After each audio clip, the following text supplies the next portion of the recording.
we might think we study Torah because got to know what to do. I'm a Jew. I study Torah because it's a commandment. Got to do it. I study Torah because it's going to give me lots of blessings. No, all that's true. I do need to study Torah to know what to do. I do need to study Torah because it's a commandment. I do need to study Torah because it's going to be blessings. But there's a level of our relationship with God, which is, this is you. You gave me you. And I could just grab you and give you a hug anytime I want by opening up the Torah. Whenever I have a moment, I want to learn Torah. I want you. That's our Shavuos relationship with God. And that's what Ruth is embodying here. Again, in a very different way, but I don't think we're going to be going out in the field to embody it, but we can learn Torah to embody it. Ruth is like, God, I want you. I chose you. I knew what I was giving up. I knew I could go back home to whatever palace looked like in those days. I knew I'd get another husband. Maybe I'd get kids. I definitely have sandals for my feet. I definitely have food for my stomach. I'd have acquaintances, friends, family, people that wanted to be close to me. And I knew I gave that all up because I wanted you. And now when I chose you, what's in my glorious future? To be out in the hot sun gathering sheaves so we have some food in our system? I want you. If this is what it means, I'm in. And that's the same message we give to God any day, especially on Shavuos. But any day when we say, God, I have a few extra minutes. I want to open up and learn something of your Torah. I have a few extra minutes. I want to open up a Tehillim and say some Psalms. I have a few extra minutes. I want to say more prayers because I want you. This is the way I can give you a hug. This is the way we can be close. I want you. This is what I'm doing. Last week, we spent the entire time giving the backdrop of understanding everything that's going to unfold in chapter 2, 3, and 4. And there was a lot of really fascinating, I thought, concepts in terms of how we truly work around the forces of evil and how we extract the sparks that are embedded in places of evil. And understanding both of those concepts to work around the forces of evil and smuggle in what's going to be the soul of David and ultimately the soul of the Redeemer, Mashiach, the Messiah, and extract the sparks in evil, like in Moab, extracting the sparks and all these potent sparks to be funneling in to create the Davidic line, the line of King David, of Jewish royalty, the line of the Redeemer, Mashiach. So now we're going to do the Psukim. Again, the goal is today we are up to Pasuk Daled, verse 4, and we would like to conclude chapter 2. Again, let's remember the backstory. The backstory is that Naomi and Ruth returned to Israel completely impoverished, so impoverished that based on a specificity of wording that I didn't point out to you, they were barefoot. They didn't even have shoes on their feet. They didn't even have sandals on their feet. They were that poor. So here is Ruth coming from the royal family of Moab, and she gave it all up, seemingly a lot up, to follow her aged, impoverished mother-in-law to go back to a land where she didn't even know how she'd be welcomed because she was from the enemy. She was Moab. Yeah, she's a convert. Would they even let her marry if anyone was interested in marrying? There was this rule, can't marry the Moab converts. Did that apply to her? Did that not apply to her? Who knew? I mean, her husband Machlon had married her, but maybe he was wrong. Maybe that was one of the reasons they were childless for 10 years and he died. Who knows? They lost all their money. Who knows? So she basically chose to stick with God and not think about anything else. She could have gone back to the palace and had food, hungry, had shoes. She was barefoot.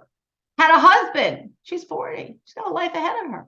Have children. Will anyone honor me from Moab? Would they be allowed to marry me from Moab? And she just gave it all up out of love of God. They come back, and the whole town of Bethlehem is talking about them. I mean, it makes sense. Could you imagine if the wealthiest woman in Chicago leaves, abandons us, and then comes back poorer than any of us? Poorer than the poorest poor? Lost her husband, lost her children, and come back without a penny. Of course, there's the ancestral lands, but they're not doing her any good right now, unless she can find someone to buy them from her. So she has land, but right now she can't eat. She needs food. So on a practical basis, she has nothing. Everyone's talking about her. And of course, this Moabite daughter-in-law she came back with. So they have more to talk about. And they're both hungry. And it was the time of the harvest. And Ruth knew, she was knowledgeable, she knew the laws, that in Israel, how God ordained the system was that the poor people could follow the harvesters and gather some grain for themselves.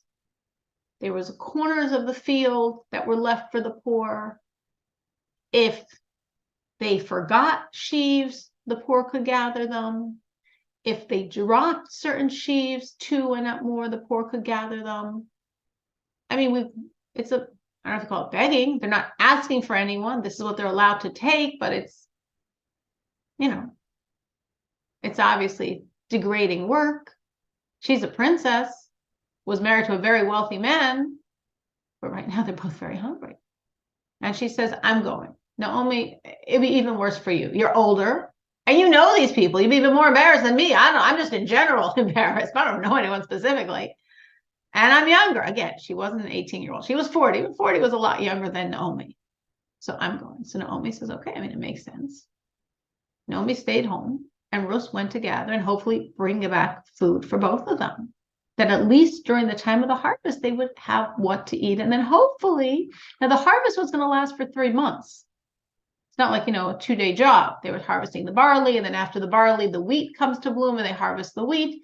So if it went well for the next 3 months, Ruth could gather and they could eat. And then by that time, maybe they'd be able to sell some of the land. They'd see how they were going to survive, how they were going to make it. So Ruth, and this was the last verse we had read, not last week when we didn't even look at one verse because we're explaining all the concepts, but 2 weeks ago, that Ruth's hand of God wound up in the fields belonging to Boaz. Ruth did not know who Boaz was, and obviously did not know these were his fields. Who was Boaz? Well, Boaz, we said, was one of the most noble, illustrious, and wealthy men in all of Judah and all of Israel. He was the judge, according to most opinions, of his generation. And of course, as we discussed a few weeks ago, that was de facto the leader of the Jewish people. He didn't have any official political power. He wasn't levying taxes. There wasn't an army. He was the head of the Jewish people. He was the head of the most supreme religious court. So he was the most knowledgeable. He was the most righteous. He was very wealthy. He came from a very illustrious lineage, related intimately to Elimelech's very illustrious lineage. Boaz was Elimelech's nephew, and Boaz was the cousin of Ruth's deceased husband, Machlon. So we know the lineage was very illustrious. And he was 80 years old. Ruth is 40. She's now widowed from her husband of 10 years, which produced no children. Boaz is 80. He just recently became widowed. According to many commentators, he actually is just getting up from Shiva today being the day of this verse 4. Just finished Shiva for his wife, and he's coming out to the fields, which again wasn't really typical, meaning he had a lot on his plate besides admiring his harvest. He was wealthy. He wasn't worried about his crops. He was the head of the judging court of Israel. He was the judge and therefore the leader of all of Israel. He had a lot going on besides looking at the harvest. So, hand of God, Ruth happened to wander into his field to start her picking, gathering, finding some food for herself and Naomi. And hand of God, Boaz went to the field that day, which really makes no sense. Like sometimes do we do things and we know they make no sense? Sometimes we do things and afterward things happen and we're like, oh, is that why I did it? Because it really made no sense. I've done things like that in my life. Anyone else has done something and afterwards you're like, why did I do that anyway? Anyone else besides me? Whatever. Also, Eliza, a little example. I'm not going to go into all the details, but whatever. Someone was in my house, came to see me. And when the person came to see me, I did something that makes no sense. I made a phone call. Whatever. It's not important the backstory because that would take too long, but it still made no sense. I mean, someone comes to see you, you don't have time to make a phone call to someone else, even though there was a tiny, tiny irrational shred of a reason why I did it. But because I made that phone call, ... other things happened that afterwards I was like, oh, wow, that was really irrational that I made that phone call. But I could see God's fingerprints all over it. So this is exactly what's going on here. There's no rational reason why Boaz is checking out his fields. He just sat Shiva for a week. He has to get back to his business. His business wasn't watching the harvesters. He had managers and supervisors for that. His business was to go back to the court, to see what business had accrued over the week, to see what issues had to be resolved, to judge the Jewish people, to lead the Jewish people, not to look at the harvesters. But for some irrational reason, that's where he went, from Shiva to his fields. And Ruth, hand of God, first day she's going collecting, falls into the fields of Boaz. All, as we're saying, God's deliberate design. So, verse 4, behold, Boaz arrived from Beit Lechem, meaning that's the town. He's going to his fields. He greeted the harvesters, God be with you. And they answered, may God bless you. Now, why they say, may God bless you? Because he had just lost his wife. Well, if you have a wife, you're blessed. If you don't have a wife, you're not blessed. So may God bless you. May God be with you. May you find a wife to have the blessings of a woman in your home again. Boaz then said to his servants who was overseeing the harvesters, to whom does that young woman belong? Again, this makes no sense. Put it in context. He's got a lot on his plate, right? Like all of us. We can all understand people having a lot on their plate. Just got up from his wife Shiva, so he's processing all of that, has missed what I'm calling work for a week, judging the Jewish people. Obviously, cases have piled up. He comes to his fields, which makes no sense, and he notices a woman among the poor people gathering. Those are like the type of people you don't notice. If you know what I mean, like, not really in Chicago, but at least in the areas of New York where I come from, it's a very beautiful custom. They have at weddings a table for poor people. So because in those areas, they have, poor people, they collect and they know they can come to the weddings and there's going to be a table in the back for them and they sit and they eat and they leave.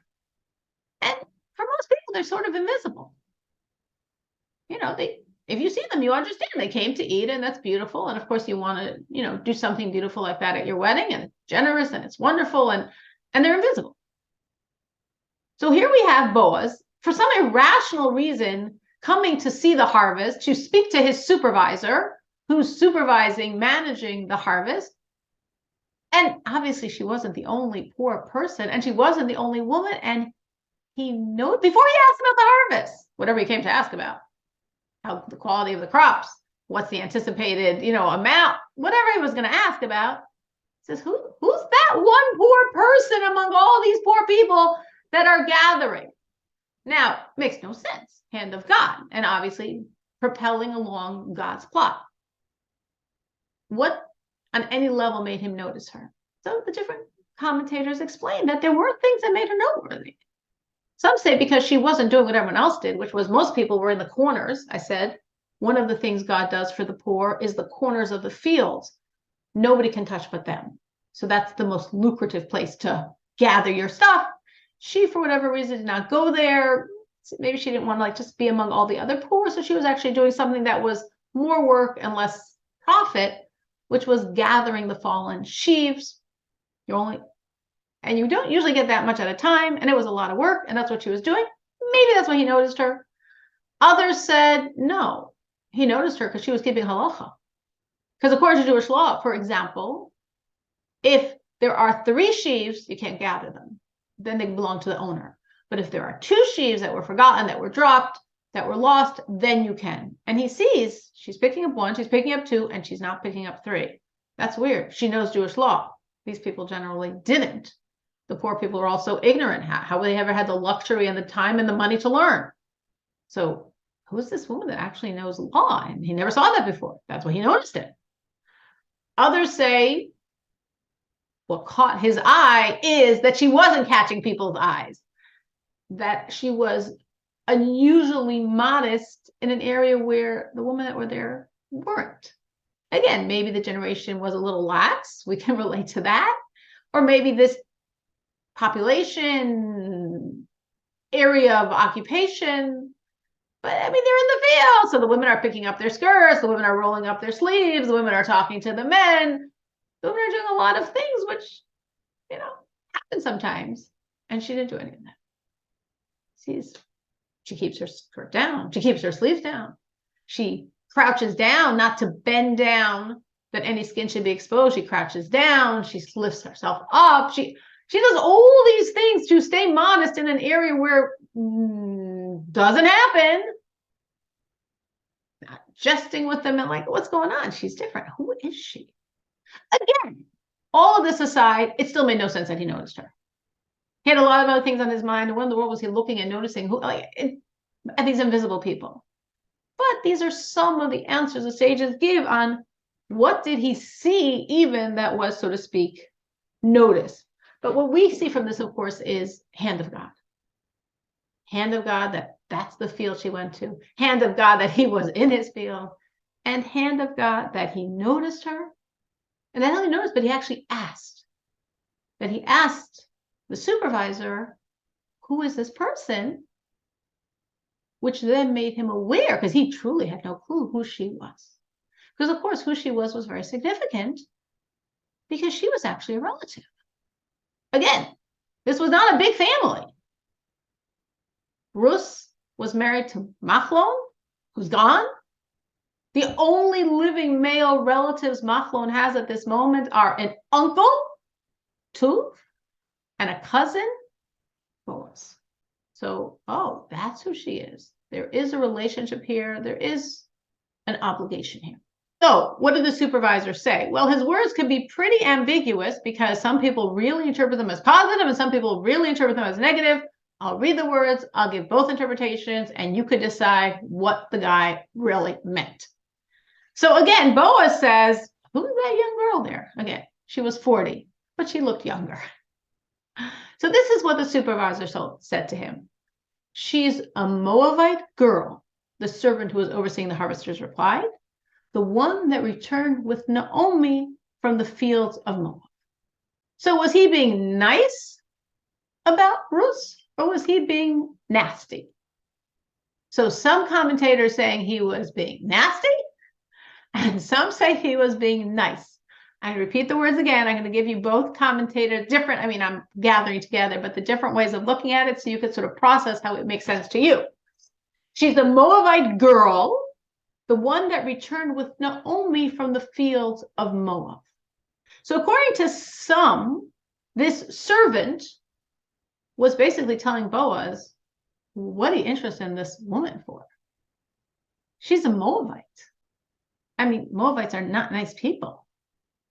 So like, you think she's nice and you see, and she looks modest and she looks well behaved. Don't get fooled. That all came from Naomi.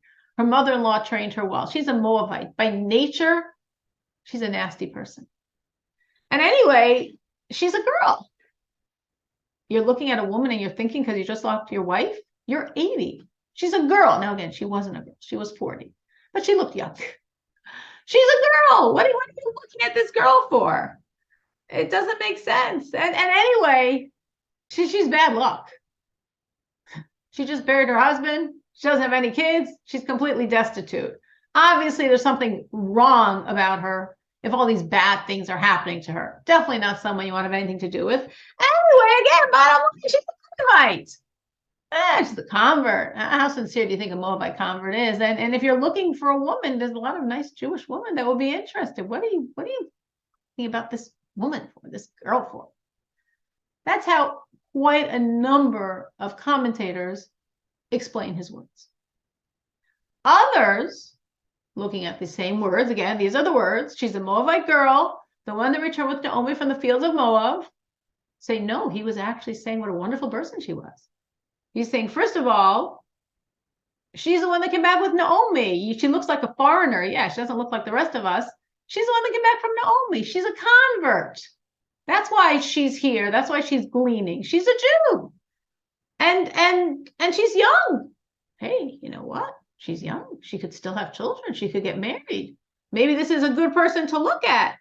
And she must be a really holy person because she's a Moabite who came back with Naomi.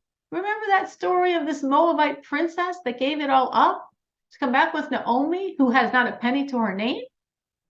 She's a really noble person to give it all up to go back with her mother-in-law.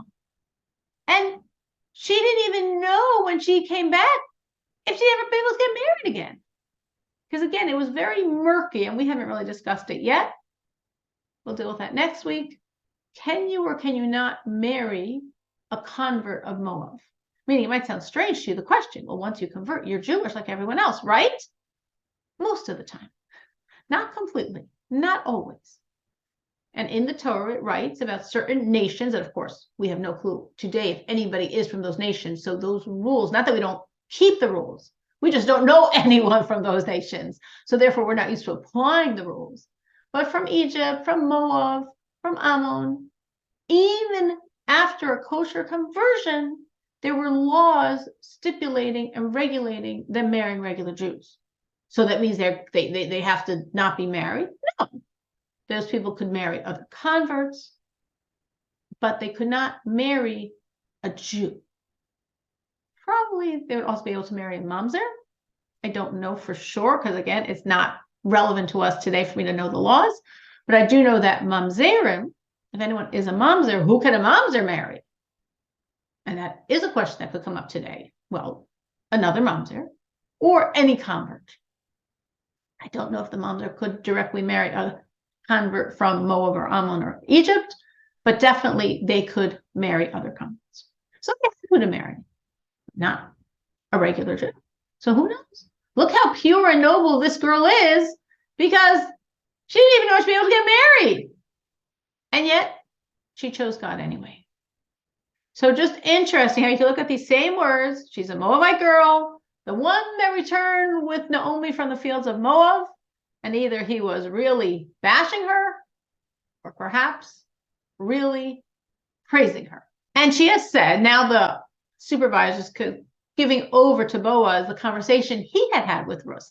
Now, the fact that he had a conversation with Ruth just shows what a special, unusual person she was. Again, backstory. Backstory is the rights of gleaning from the corners, from the dropped sheaves, from the forgotten sheaves. It is biblical. It's from God. You don't need to go and ask permission for them. They're yours. And of course, this is a law. And of course, all the poor people knew the law. And the poor people would come as the harvesters were harvesting, and they would go to the corners that they knew were their territory, or they'd follow the harvesters and take the sheaves that had fallen, that were forgotten. And Ruth asked permission. It's just an amazing thing, you know, like, what's nobility? What's royalty? Right? The world's been chattering a lot about royalty lately. What's Jewish royalty? So here's the Ruth, mother of royalty. And what do we see nobility is? Nobility is when you bend down to gather, you crouch down so your skirt and shirt don't separate. You don't pull up your sleeves or pull up your skirt. Nobility is you don't chit-chat with the men. And nobility is even in a situation where it's completely legitimately your right, there's still this sense of nobility, refinement, ladylike behavior of asking permission to do what you're allowed to do. It's just interesting, the traits we see from Ruth, and again, there are many here, and Boaz and Naomi. What we see from these people is just like, what does that do with me? Who knows? When we can look at our own lives and apply these concepts of like, what's royalty? What's acting in a noble fashion? And how does this translate in my life in terms of, like, we could do things that we're not allowed to do without asking permission. Sort of our chutzpah, right? Our temerity. As versus asking permission in a position where it's coming to you. So, as the supervisor gave over, she has said, please let me glean and gather among the sheaves behind the harvester. So she's asking permission to do what Torah allows her to do. So she came. I mean, obviously he said yes, like, you know, what was the question? And she's been here on her feet since the morning until now, except for resting a little in that hut. So basically he's saying she's unusually polite, respectful, and she's a real hard worker. And again, putting that in perspective, she's 40 and she's not really used to such physical work. Of course, princesses of a few thousand years ago is different than the princesses today, you know, in the royal house of Britain that are, you know, multimillionaires who probably don't put toothpaste on their own toothbrush. No, obviously that concept was not exactly the same, but she wasn't used to being a manual laborer. She wasn't used to being out in the hot sun, bending down and stretching and finding and gathering and schlepping. And she wasn't a man, and she wasn't 18 years old. And she was literally working all day because she has a responsibility. She has to come back with food to feed Naomi and also for herself. So she was pushing herself really hard. And it's very special. I don't know, thinking about this vision, a lot of times when we study and, it's a story and it happened a long time ago and the people aren't real people to us. So we just sort of look at it in a different way. But if you think of it as a real person, she was a real person. It's like just overwhelming. At least I think so. Someone doing all that and nothing bitter, not feeling negative, not having a little pity party, not wondering why God is doing this to her for all she's done for him. Just think of it realistically as a real human being, because she was a real human being. Raised a princess, married a very wealthy man, 10 years, no kids, husband died, lost all her money, and she does the ultimate sacrifice, drum roll, please, goes, abandons all hope for a normal future to follow her mother-in-law to Israel for God. So the story should conclude with some, beautiful, rosy landscape. Of course, in the end it does. But she's not there yet. So what she's experiencing is she's schlepping out there in the fields like the poorest of the poor, hard work all day. I'm sure her hands were cut from it. I'm sure her hands weren't used to that type of work. I mowed my lawn for the first time in my life 2 weeks ago, and I got some cuts. And that was for a few minutes of work with the lawnmower with the gasoline powered. Imagine what her hands were like all day harvesting in the hot Israel sun with very little food in her system to start with. But we see, and we're going to see as the supervisor is giving over the conversation, and we're going to see Boaz's conversation with her. I don't know. She's not sulking. She's not turning to God and saying, what are you doing? She's not saying, why don't you appreciate everything I did for you? Why are you paying me back like this? She made a choice. She stuck with God. That's what she wants. That's what's important in life, and everything else is details. And if these are the details of how her life is going to be as a Jew, all day with the poor, gathering the sheaves to get some food for her and Naomi, and to live one more day as a Jew, she's taking it. She's okay with it. She's not complaining. There's nothing to complain about, which is why it's a very fitting piece of Tanakh to learn and to read and to think about on Shavuos. When we all sort of said, God, yeah, we want you. We're putting you first.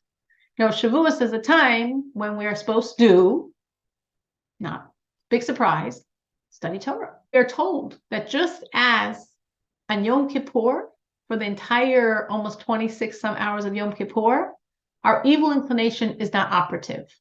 If you sin on Yom Kippur, it's your fault. Your evil inclination is not bothering you. When we hear the blast of the shofar Rosh Hashanah, also, our evil inclination is out of business.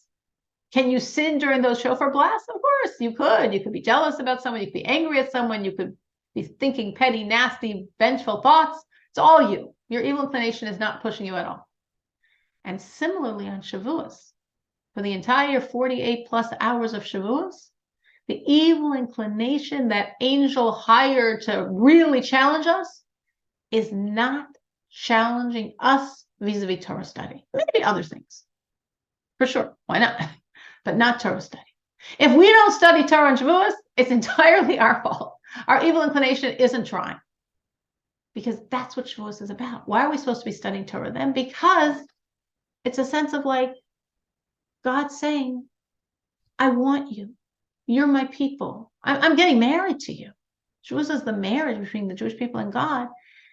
And the Torah is that bond that's connecting us. I'm giving you my diary. I'm giving you my personal thoughts.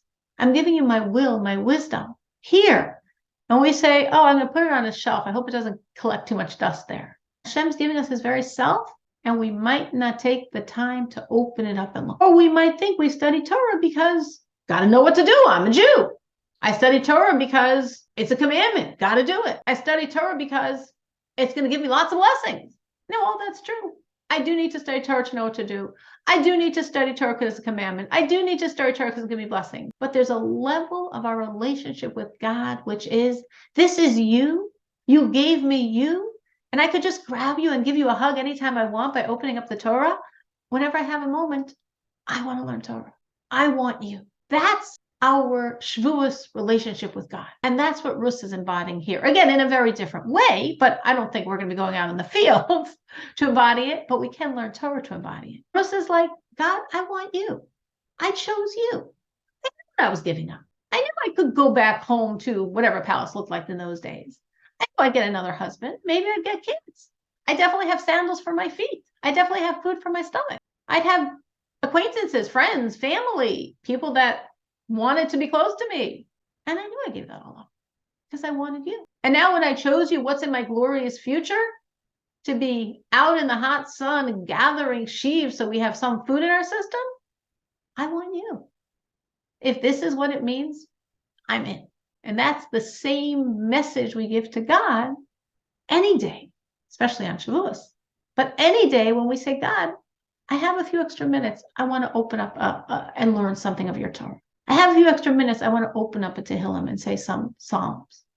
I have a few extra minutes. I want to say more prayers because I want you. This is the way I can give you a hug. This is the way we can be close. I want you. This is what I'm doing. This, I think, is a very powerful thing we get from Ruth. Getting back to our storyline. What was he doing in that place? Hand to God. How did he notice Ruth? Hand to God. Why did he even question and follow up? It might not even seem so appropriate. What's he talking about a woman for? Hand of God. So he hears all this information from the manager, the supervisor, and then he directly speaks to Ruth. The next verse, then Boaz said to Ruth, hear me well, my daughter. Do not go to glean in another field. Don't go check out my neighbors. And don't leave here, but stay here close to my maidens, to the other girls that are all like her, gathering in the fields. Keep your eye on the field where they're harvesting and follow them. I order the young men not to bother you. Should you get thirsty, go to the jugs and drink from what the men have drawn, because actually in those days, it wasn't so easy doing what Ruth was doing. Obviously, she didn't have food to have a few snacks in a knapsack somewhere. She didn't have food. That's what she was doing, getting food. And there wasn't really water close by. Wherever you look, this was fields. So if they're thirsty, they're working outside, they then would have to stop, either schlep with their sheaves or put them somewhere and ask some people, make sure nobody touches them. Imagine you're like in, central train station in Israel with all your bags. You have to go get yourself a drink and or you're in an airport. So you have all your sheaves you've been gathering all day. You're going to schlep them to the water or put them down and hope they're still there for you. And then they had to walk quite far to get to actually where there were wells. And the wells closest to the fields were not such good quality. So they had to go even further to get really good water. So Boaz, he understood who he was dealing with. He understood enough to know she wasn't looking for handouts. She wasn't looking for charity. He tried to give her, and it didn't work too well anyway. But one thing he could do that was very useful is he said, drink the water. I already told the men, you can take from the water, because the harvesters would gather water for themselves that none of the poor people were allowed to touch. You can take from that water. At least that he could sort of sneak in, giving her some charity that she would accept. Then she fell on her face. So she's like, whoa. Again, she doesn't understand yet why he's being so nice to her. Then she fell on her face, bowing to the ground, and said to him, why have I found favor in your eyes that you should take special notice of me? I'm a foreigner. Like, I'm that Moabite convert that everybody's sort of looking at with a dubious eye. And you're being extra nice to me? Like, people weren't even being regular nice to me. So Boaz replied and said to her, I've been fully informed of all that you have done for your mother-in-law after the death of your husband, how you left your father and mother and the land of your birth and went to people you never knew before. So Boaz is saying, like, you're wondering why I'm being so nice to you. And you're saying people are looking at you with this bad eye. Oh, that's the Moabite convert. Can you really be a convert from Moab? Is she a real convert?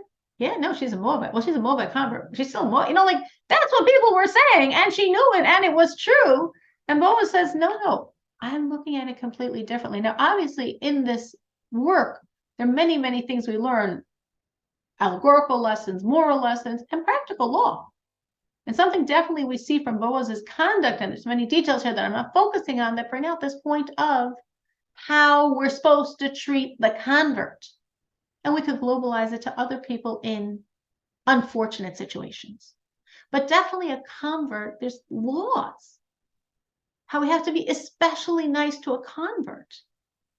And of course, we can say, well, of course, we think converts are so cool, blah, blah, blah. But I've been in a situation where I've seen that not always are people so sensitive. Not always are people so careful in what they say. Not always are people truly respectful and appreciative of what it means to convert. It's a completely irrational act, as we discussed earlier.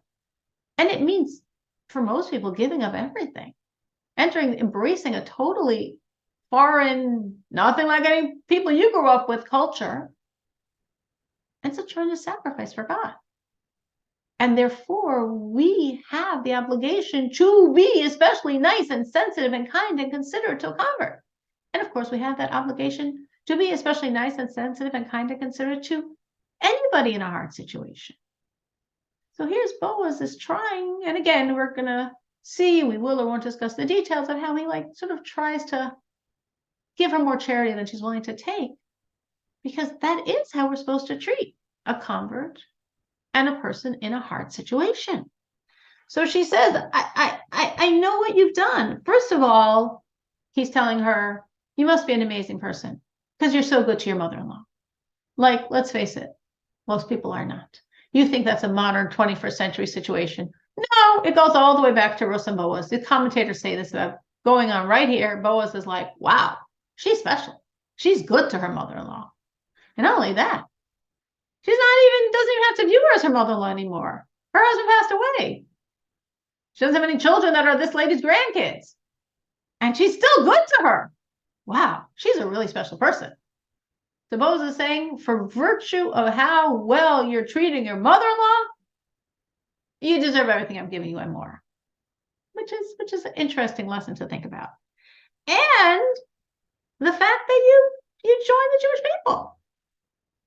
I'm the judge of the Jewish people. I'm the head of the main court. And just recently, for some strange, not strange, hand of God reason, we've been discussing this whole issue of, can one marry a Moabite convert? Because it's a very not known law, since it's not realistic. Sometimes you learn laws in classes and you're like, wow, that sounds so weird, because we don't do it, because it never comes up. So since the Jews entered Israel, what Moabites came to them as converts? Moab was the land of the enemies. So there's a biblical passage that you can't marry a convert from Moab. But does that mean the women also? People don't usually talk about it because it's completely irrelevant. And it just came up and we discussed it and realized that, yes, the original law that you can't marry directly first generation converts of Moab is only on the men based on the reason why you can't marry them. But you didn't know that. You were in Moab when we were discussing it right now in Israel. You didn't know, no bugs in our study hall. You didn't know what we were saying. So when you made that choice, Boaz is telling Ruth, when you made that choice to go back with your mother-in-law, you had no clue if any Jew would ever marry you. And you gave it all up for God. So for both of those reasons, for the enormity and specialness of how you treat your mother-in-law, and for your choosing God, even not knowing if you would ever get married again, if they could marry you, if a good Jewish man could marry a Moabite convert, but you chose God anyway, for both of those reasons, you deserve a lot more than I'm giving you. And I definitely want to do this for you. And he continued, may God reward your actions, and may your payment be full from God, the God of Israel, under whose wings you have come to seek refuge. And then she said, do you want to finish the chapter today?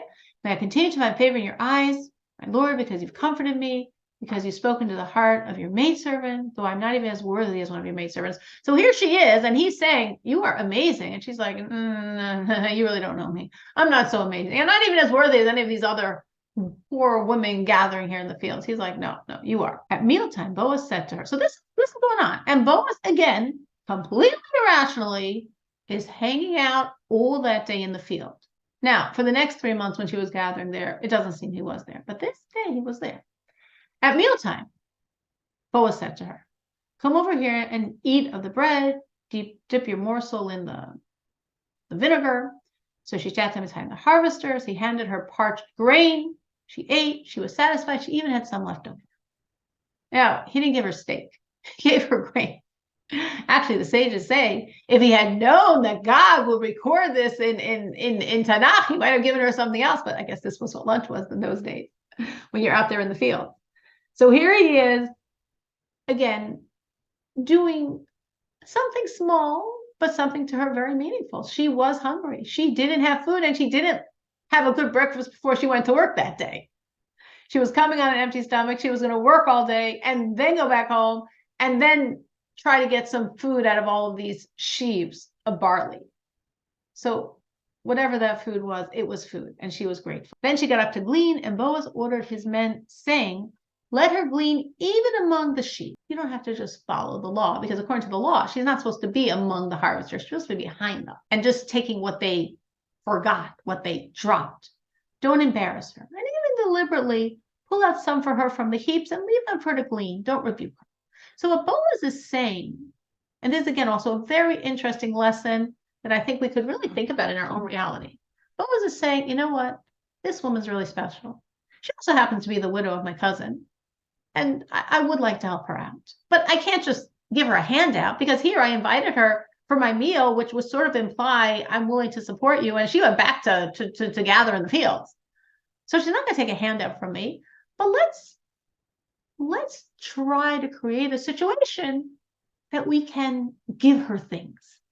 Let's make it easier for her. It's not so easy. I mean, all she's taking is if we forget, if something drops. So let's deliberately forget. Let's put out more and heaps, and not she has to gather herself. Let's do all these things. Like, let's put out the sheaves for her. She's doing hard labor. She's insisting that she's doing this herself. So let's make it really easy. And it's very interesting because the sages learned from what Boaz did to do similarly. Like Boaz was basically saying, pretend you forgot a lot of sheaves. So some sages, when they would see other sages that they knew were very poor, they would drop coins and lose them. So the other sage should find them. Or they would drop food and leave it. So when they would see someone righteous and poor coming, they would drop it. So hopefully that righteous poor person got it and find it. Meaning these people aren't going to take charity. If there's, well, why do I have to drop coins and drop food? I mean, there's a charity bank, and there's a food bank, and there's a food kitchen, and there's a place they can go and someone will give. They're not going to do that. These type of people aren't going to go to the food kitchen, but they're really virtuous, holy people, and we want to help them. So we got to think of a way of smuggling to them money, or smuggling to them food, or smuggling to them services, so they have their dignity and respect intact. And we're helping these people that are really good people and need the help. Anyone ever been in such a situation where they try to think of a way, I'd like to help this person, but I can't just can I figure out a smart way to do something? Anyone had that type of situation in their life? Lisa had that. I'm sure a number of us have had this idea. Wait, can you repeat the question? A smart way to what? Like you're in a situation where you want to help someone who you think is a really good person and needs the help, but you have to think of a way of giving it that the other person will feel comfortable receiving it. Like here in this case, Boaz, instead of saying all this stuff to his men, he could have just given her the sheaves. He could have told his men, hey, take a bundle and bring it to her house. One bundle is nothing to him. This is his cousin's widow and his aunt that have nothing. What's the big deal? Take one, bundle bundle, have one of his men carry it to the house, and they have enough food for the next 3 months. He saw he couldn't do that. He saw she wouldn't take it like that.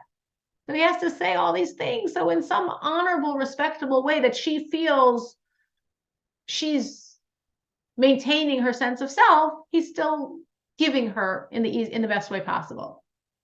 I'm sure we have had. If you have, I have more like if someone is going through something and I so badly want to help them and I can't. I feel like stuck. I don't know, like only Hashem can take care of it, or only, even if let's say it comes with, to money, or someone can't afford something, I really can't help them and, cover whatever to cover. Like that bothers me more. That's like that I feel very stuck. Or you're saying maybe it's not a money thing, maybe it's a health issue. Not even money. It could be God forbid their kid is sick, right. Or it could be anything that I feel very stuck when I cannot just make it better for them. So we always should feel that if we see someone else suffering, like, so she was saying, what if it's money and you don't have that money that would be needed to help the situation, or they have they have a child who's messing themselves up, or don't have children, or are sick, and like, what are we supposed to do? I mean, you could try to do a few things to make, but I think what we should know we always can do when we see people suffering is say Tehillim and give tzedakah for them. And definitely we shouldn't view that as like, well, no, I want to do something real. No, that is something real. And we know the power of Tehillim, and you can say Tehillim for other people. There's definitely people I say Tehillim for. That what could I do with them? I say Tehillim for them. And I trust the power of Tehillim in the same way I trust the power of Tehillim for my own issues and for my children. I also trust the power of Tehillim for other people in very hard situations. And similarly, giving tzedakah, whatever it is, a few coins, because when Hashem sees like one of his children is caring so much and trying so much to bring down his aid for another one of his children, that itself is so precious to him. That's so precious, and it elicits so much beneficence from God, so much power. But again, of course, she was right. We want to translate that help sometimes into the practical, and sometimes it's hurts because we want to and we can't because there's nothing we can do in this situation. But when we feel there's nothing we can do, we could always know we could say Tehillim, and we could staka, we could take on a hachlata. Sometimes if you see someone suffering, you could do something, you could give God a spiritual gift and say, this gift isn't for me. I'm not doing it for my benefit. I'm doing it for so-and-so.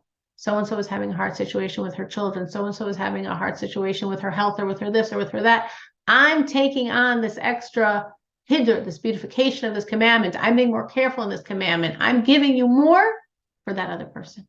So those are 3 things we can always do: Tehillim, tzedakah, and taking on a mitzvah that's supposed to benefit another person. So she gleaned in the field until evening, and she beat out what she had gleaned. It came to about an ephah of barley. She carried it and came to the city. Her mother-in-law saw what she had gleaned. She took it from her and gave her over after she ate it.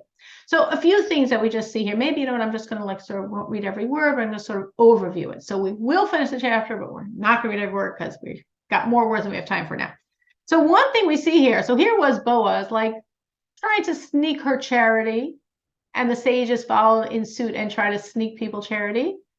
And she didn't take any of the sneaks. She didn't do it. When they would leave for her all these sheep, she's only going to take it if there's 2. If it's more than 2, she's not going to take it anyway. Because if she had just taken everything that Boaz's men who listened to Boaz, the boss, and did, she would have very quickly finished and left, and she wouldn't have been burned there till evening. So Boaz is trying, but she worked till evening.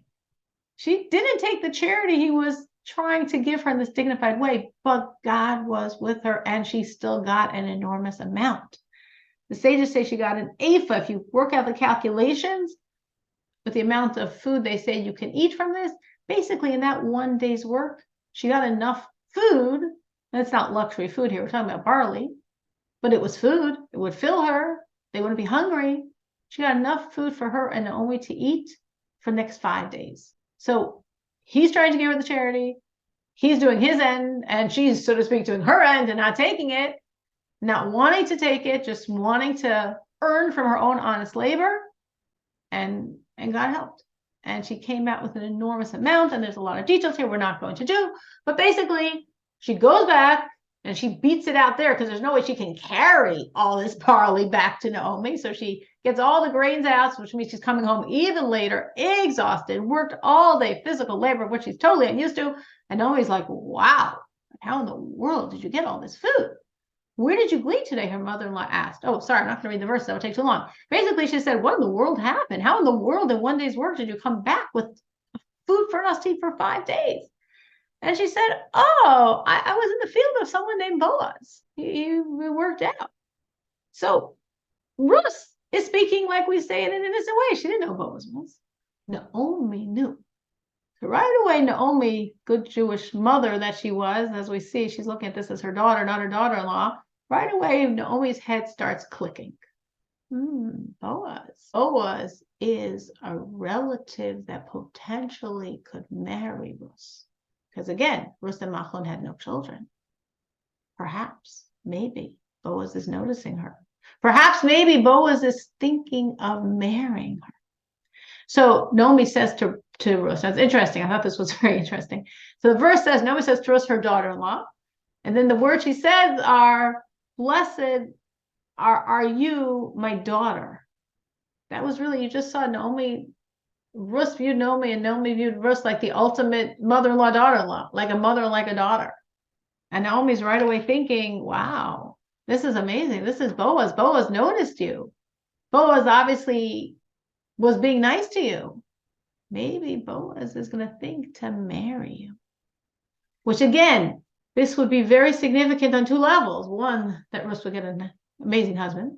And 2, that this would be a Yibum marriage, which we haven't discussed, and we're not going to start talking about it now, God willing, next week, a Yibum marriage, which would mean to perpetuate Naomi's son's Machlon's memory. Many more details that we're not going to say, but basically they had a conversation, lots of interesting things we're not going to go into. And for the next 3 months, because there was the barley harvest and there was the wheat harvest, it took 3 months till all the harvesting was done.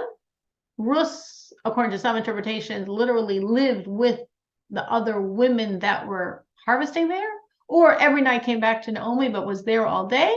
And in Naomi's head, and seemingly Naomi explained enough that in Ruth's head, there was the hope, there was the wish, there was the maybe that Boaz is going to propose marrying her. 3 months go by, and Boaz proposes nothing. Harvest is over. Done with the free handout, so to speak. Naomi and Ruth are back at home, and Boaz, nothing. Didn't dawn on him at all, seemingly, any type of marriage between him and Ruth. And that is the end of the second of the 4 chapters of the work of Ruth, to be continued.